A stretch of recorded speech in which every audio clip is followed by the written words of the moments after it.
Welcome to Commsverse. This session, Migrating to Teams, Real Cases, Scenarios, Implementations, File Servers to Tenant, Tenant to Tenant, is presented to you by Rodrigo Pinto.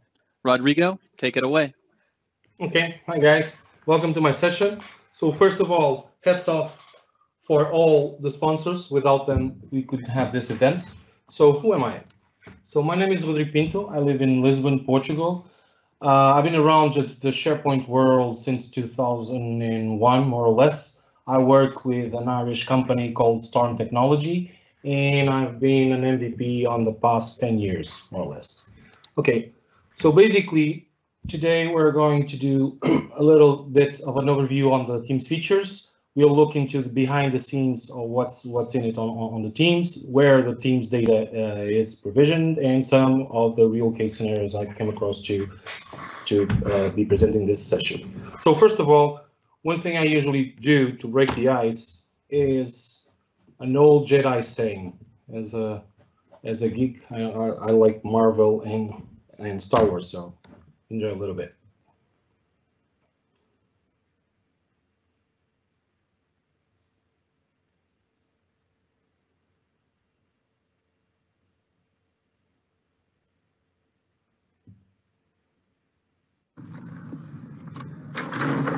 Thank you. You got to get down. Come on.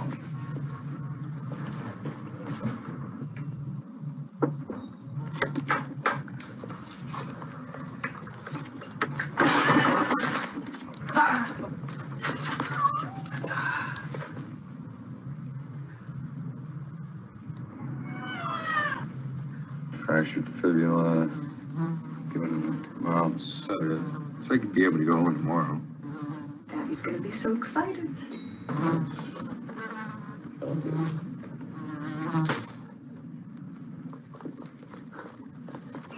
That killed him.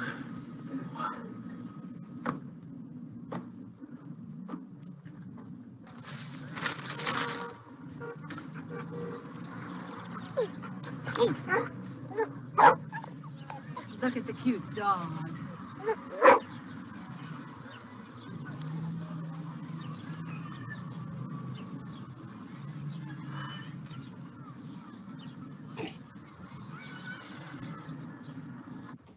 Okay, so basically the idea there is it's a migration. Migration's not, at least I've been doing this kind of things for across the last I think 15 years. All the migration has specificities. They have a lot of things for us to look into. So the idea with that video was to take that thing seriously, look at it as a project. So let's start doing a little overview on the Teams features. So this is not new for some of you. So we have the activity part with the feeds and team activity and my activity. So this is how it's displayed within the app itself.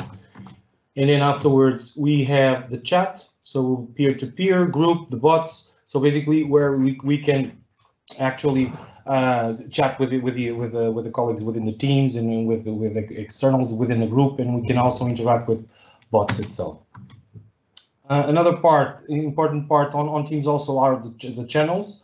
Basically on each one of the channel you have conversations, you have a couple of tabs that you can configure. The most common ones are the conversation, files, the wikis, and other types of tabs that we need to that we can configure. Another part is the meetings itself. So meetings is mostly focused on the Outlook features. Where we can actually schedule some meetings through the Teams app itself, or although most of the meetings that we can schedule through Outlook appear here also. Okay. Finally, we have the files part. Okay, so basically each content that you download, you can actually see it or do the download or have a list of what files that you have access or recently viewed or managed. Okay. Okay, so enabling the full Microsoft experience, it's literally easy as we see whenever we have the entire stack online. So basically all although there's a bunch of other configurations, most of them teams, most of the things are relying on Exchange technology. So if we have the Exchange Online, we have all the features and the experience activated. This Exchange Online dedicated vNext is basically the next version on the online itself. So some of the clients have it, some don't. And we have the Exchange Online dedicated legacy. So basically, it's having a virtual machine synced with the Azure AD with the Exchange with a version of the Exchange. Some of the settings are not working, it's like the create and view meetings and the modified user profile pictures.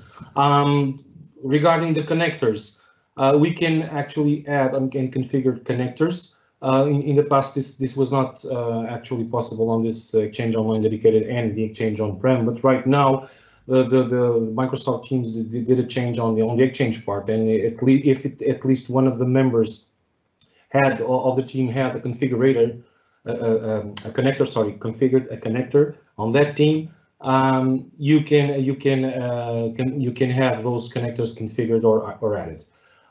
For the Exchange on-prem, it's a little more refrained, right? So the Exchange on-prem, you can actually we have the teams and channel management, no problem on that part. Create and view meetings, it only works if you have the Exchange 2016 with the community update 3 or later.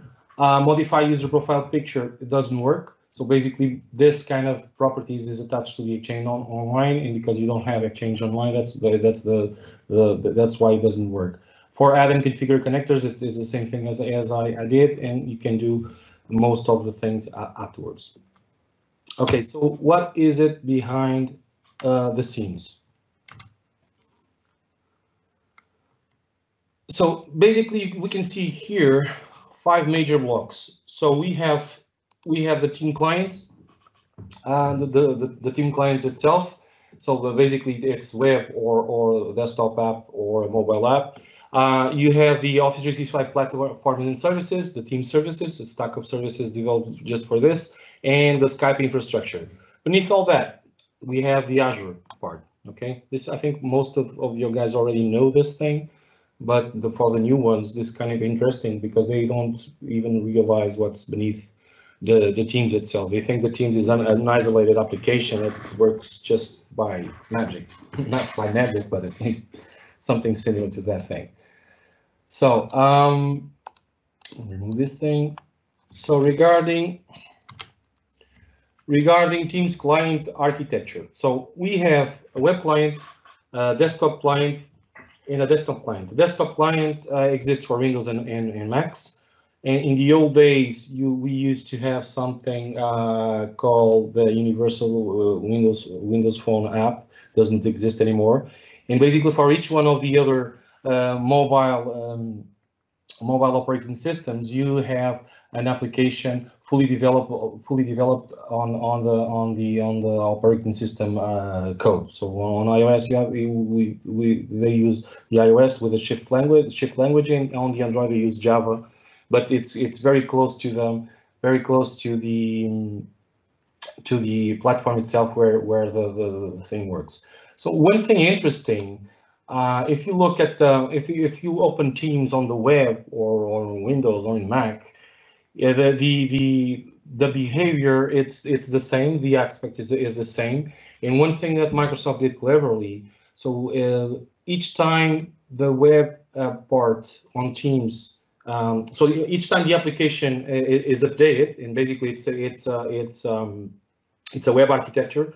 So basically, what Microsoft is using. It's using on the web. It's using web with Angular and all these kind of things. On a desktop, they use a thing called Electron Shell, and basically it's like a wrapper that can consume HTML and web inside of it.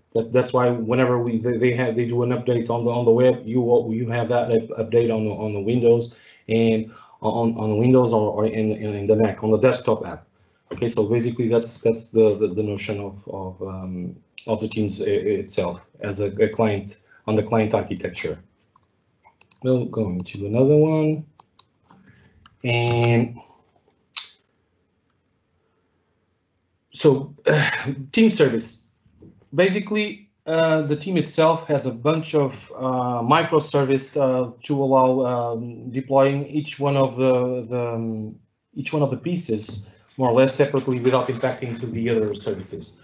So we have the front end servers.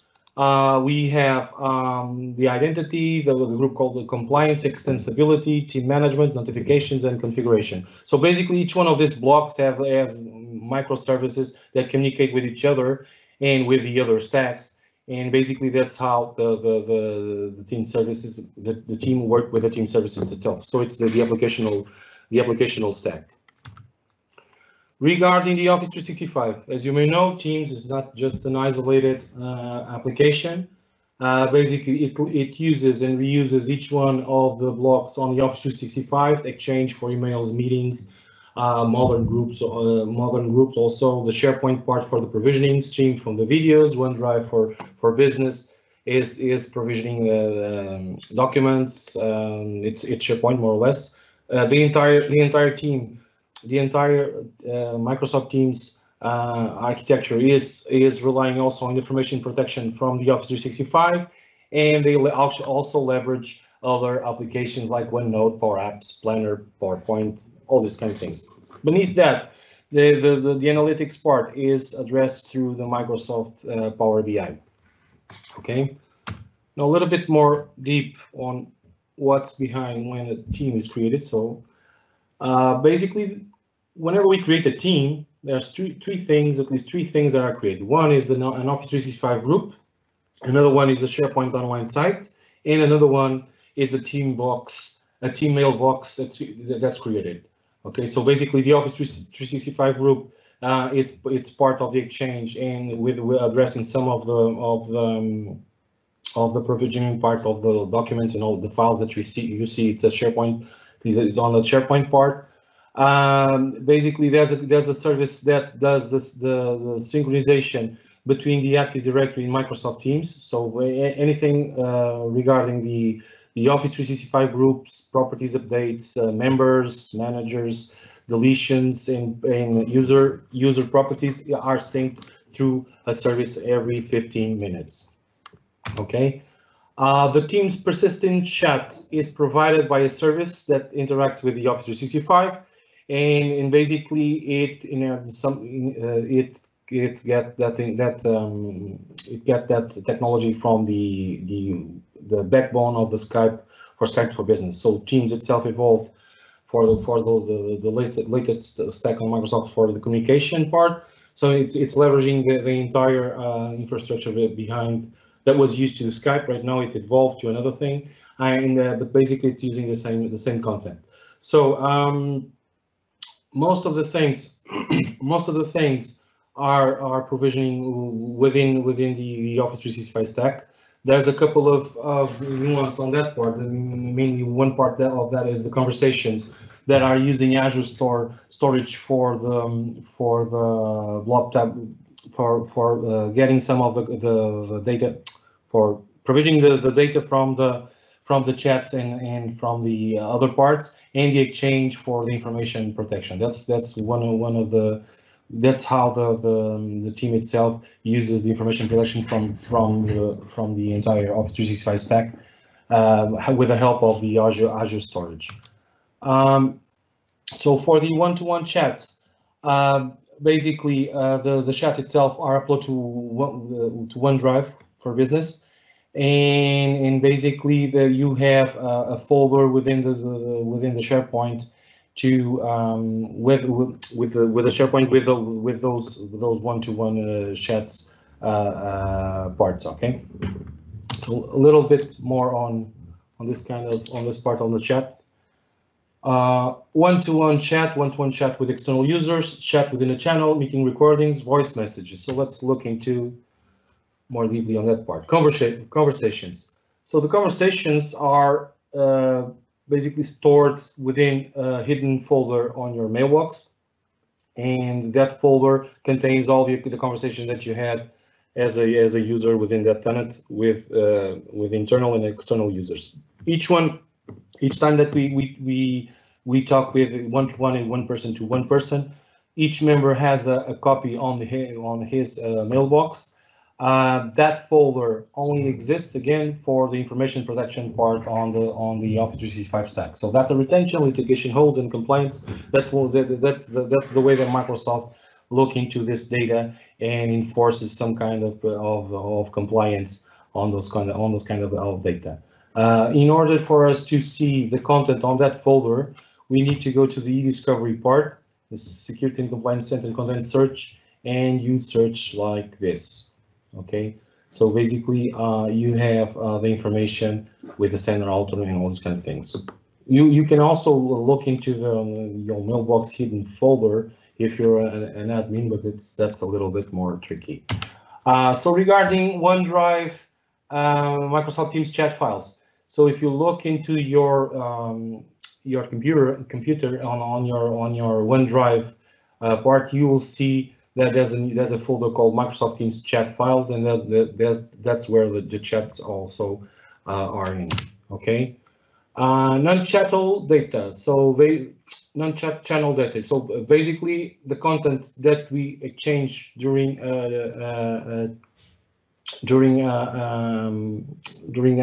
using the channels in itself. So basically, one of the things that the Teams does, it creates a link between the Teams itself, the channel itself, and a folder within the SharePoint part. Okay, so usually it's on the documents, and if you have like a channel called General, you have a folder called General, and on that kind of thing, each one of the files that you put on that conversation will be there. Another thing is actually the email group. So basically, if you send an email to a channel, you will have the option of get email address, and that email messages will be also provisioned within a folder on the general folder on the documents, the shared documents library in SharePoint. You have a folder with email messages also. Regarding the meetings recording, most of them are stored in Stream, Microsoft Stream. The chats and the files are also available in the folder, and also available through Discovery. One thing interesting, if you use Teams as a phone, and usually that things happens whenever someone calls me, and actually leave me a message. Whenever you receive a thing called "Wow," someone called you and left you a message on your voicemail. So you got the message the message itself in the sound file, and then you have also one thing interesting is the transcript of that message, and that thing is provisioned within our user mailbox. So case scenario. So I've been doing, as I told you before, I've been doing migrations on the SharePoint side since the beginning. I think since the first version. And one of the things that didn't change regarding the migration from file service to SharePoint, SharePoint to SharePoint, Office 365 to Office 365, we always need to have the key points of a migration. So first of all, we need to access, and next we need to do the planification of your migration, preparation, migrate itself, and the validation at the end. So regarding the assessment itself, we need to get all the data and applicational assets that we need to migrate. So the idea there is to actually put it on a list, on a file, on Excel or whatever, to have all the file that we're going to migrate, and identify next. We need to identify what's useful and what's not useful regarding the content, what cannot be archived. Another thing also regarding preparing the plan, we don't do migrations as a full migration if there's like 2 terabytes or one team or a bunch of teams or all the tenant teams from one tenant to another. We don't do that thing on one strike. So we need to do a plan on that part. We do a proof of concept, and basically you grab a couple of business user sponsors to help you on that part. Another thing that usually we do on the assessment also is to reorganize content. Don't just lift and shift from one place to another. Try to talk with your clients, talk with your company to have a new way of reorganizing the content itself. And basically, the idea here is also we on the assessment part, we also define the path that we need to look into on each one of the micro migrations we are doing. So migrate, validate, and deploy. So we actually do a little, we'll mimic a little bit what we need to do regarding that part.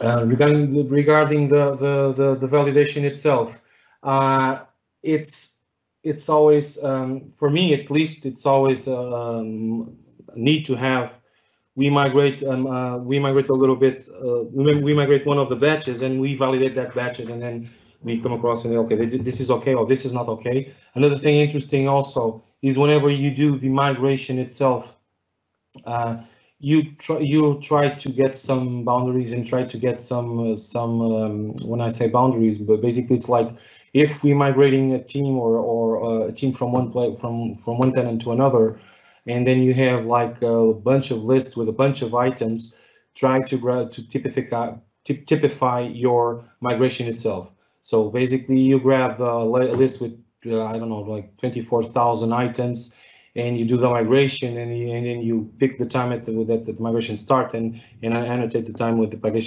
migration finish, and that's a way for us to know how long does it take to migrate those kind of items. So just for the record, just for you guys to know, so it's better to migrate bigger files than small ones, than number of small ones. The idea here is to aggregate on different groups. So the one of the things that we usually do on the migrations is also we typify the files that we're migrating. If it's a video, we're considered to grab that video and put that video on stream, or we need to make sure that that content is available on the other platform, but it's not lift and shift. It's just a matter of grabbing that information and reorganize it on the destination.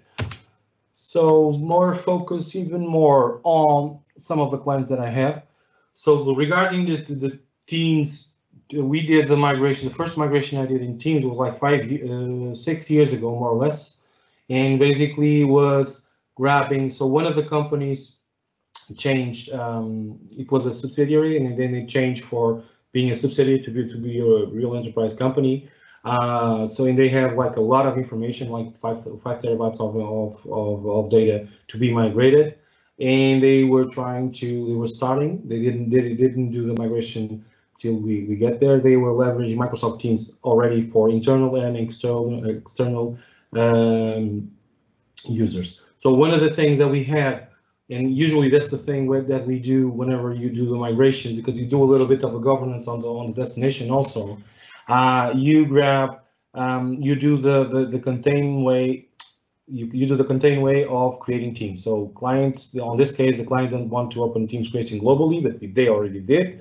What we actually did, I'm going to show you afterwards, was basically we created a group and then added the other users or the people that needed to create the teams on that part. So that part was contained. Another constraint that we have also was there was no API for migration Microsoft Teams. As you may remember, Teams is part of the entire Office 365 stack, right? So it does a bunch of things, Exchange, SharePoint, files all across the place. So not having an API for migrating that part was quite confusing. Because we did a lot of automation with PowerShell and other things I'm going to show you, but it's not supported. Although we did it as it's easy for the SharePoint part, it's easy because you already got tools, but the rest of the part, like creating channels, creating all these kind of things, we didn't have any API for that part. Okay. So regarding the open Teams creation in a contained manner, this is the technique I was telling you about. So it's the PowerShell script where you create a group, a specific security group, and then you can add people inside of it, and those people are the only ones that are allowed to create the teams itself. Okay. The other constraint that we didn't have that API for doing the teams management.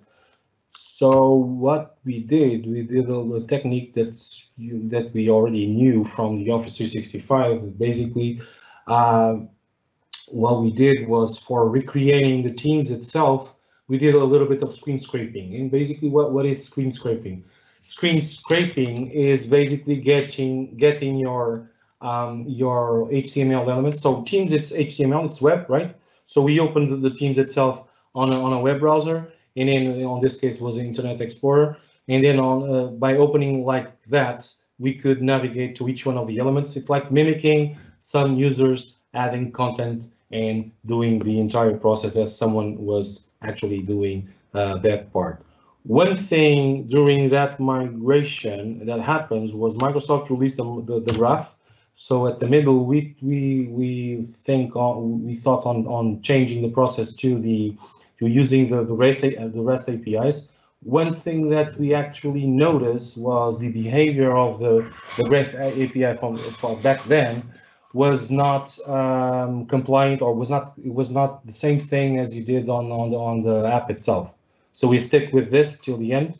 So we migrated more or less 5 terabytes of information, and we created more or less like 600 or 700 teams during the 2 weeks, more or less. Okay. Right now, the graph itself is a little bit better, although it's not perfect. It's still, in some cases, still not doing the same thing as the app is doing. Another thing that's quite interesting. There's I don't know if you know the PNP, but the practice and patterns on Microsoft side. They have like an initiative called PNP PowerShell, and basically the idea there on the PNP PowerShell is developing or extending the PowerShell modules existing from Microsoft, and to add the new things like Teams and flows, all these kind of things. So they actually are leveraging the extending the PNP PowerShell for the Teams itself. Right now, it's a little bit confusing on the Microsoft side. You have each one of the teams has different PowerShell scripting. On the case of the team, the PowerShell as it is a little bit of a wrapper on the top of the graph itself. Okay, and the idea here on the PNP is for us to you just install the PNP PowerShell, and then you will have the Teams module actually activated. So in the near future, we will have this part. Okay, other types of problems that we have for the regarding this thing. So we created the teams with a technique. So sometime there was a couple of times that the teams itself, the app created site collections, 2 site collections instead of 1. And that thing was quite peculiar because we didn't actually knew that the software that could do that thing. The resolution was to delete that team and recreate the team itself, and decommission the site collections. Another thing that happened, we created a team, but no site collection was provisioned. So we created an Office 365 group to solve that part and promote it to a team, and then we had the site collection provision. Another thing that's actually happening right now, it's basically whenever you create a channel, you give that channel a name, and afterwards, if you need to change it, you can change the channel name in Teams. And as I mentioned before, each channel has within the document library in SharePoint has a folder. Whenever you change the channel name, that folder don't change the name. And usually the clients, it doesn't change the name, I can change it myself.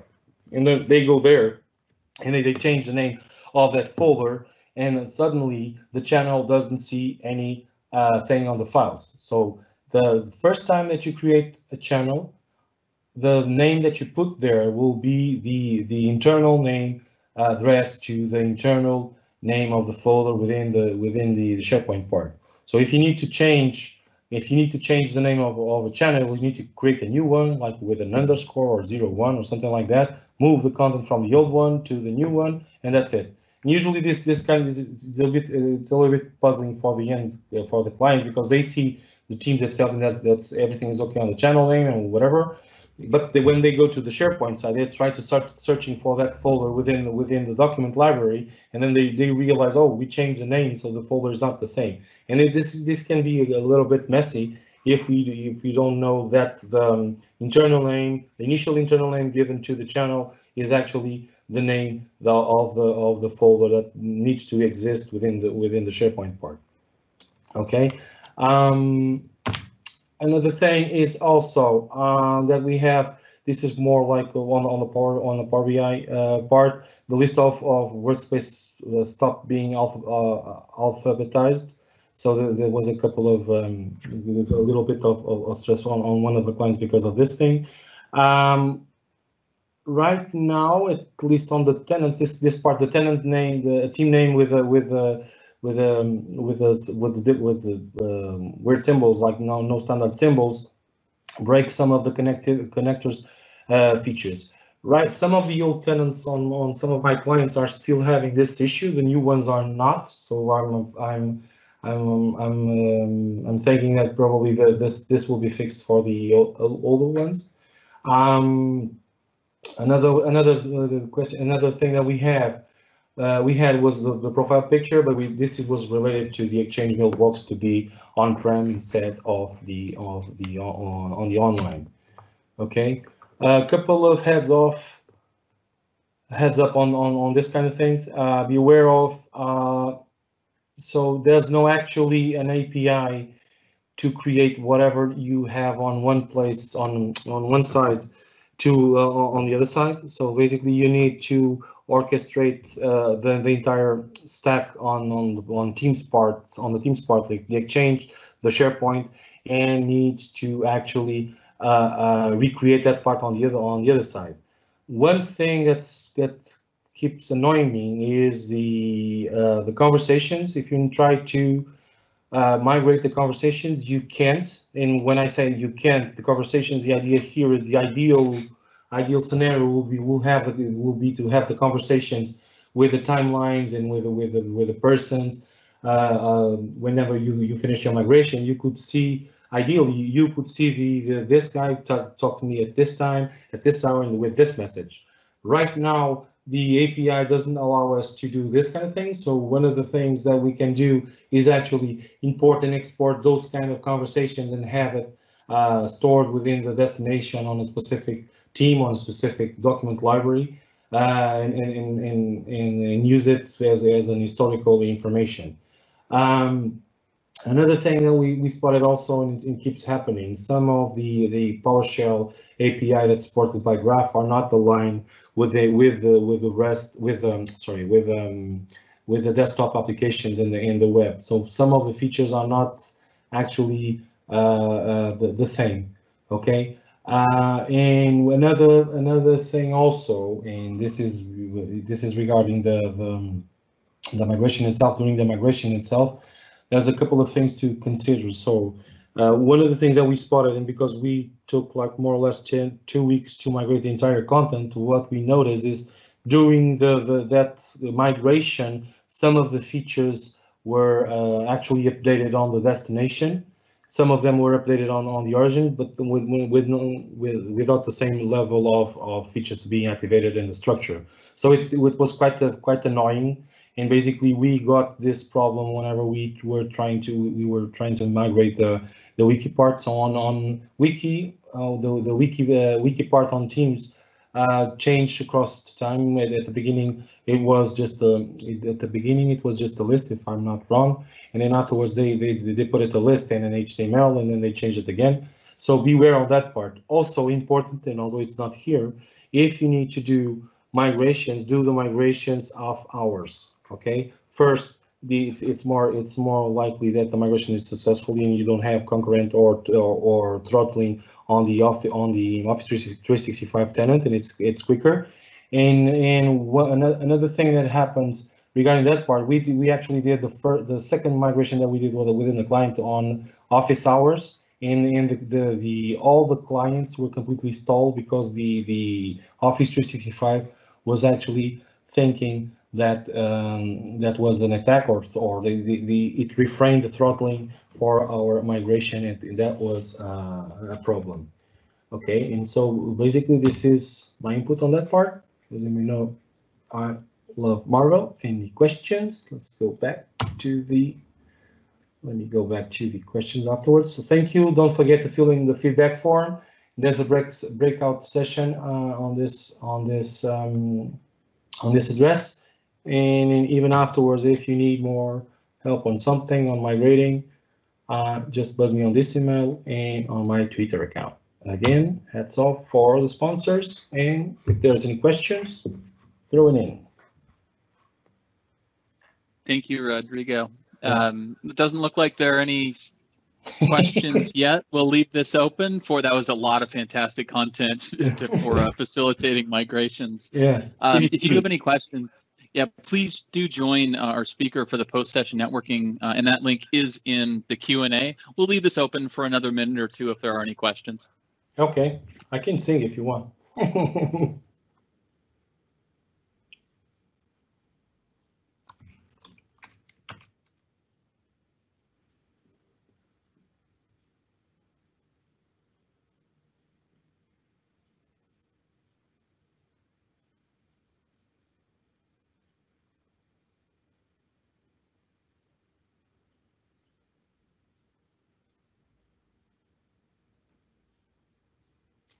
All right, I don't see any other questions out there. So with that, this concludes our session. Thank you again, Rodrigo.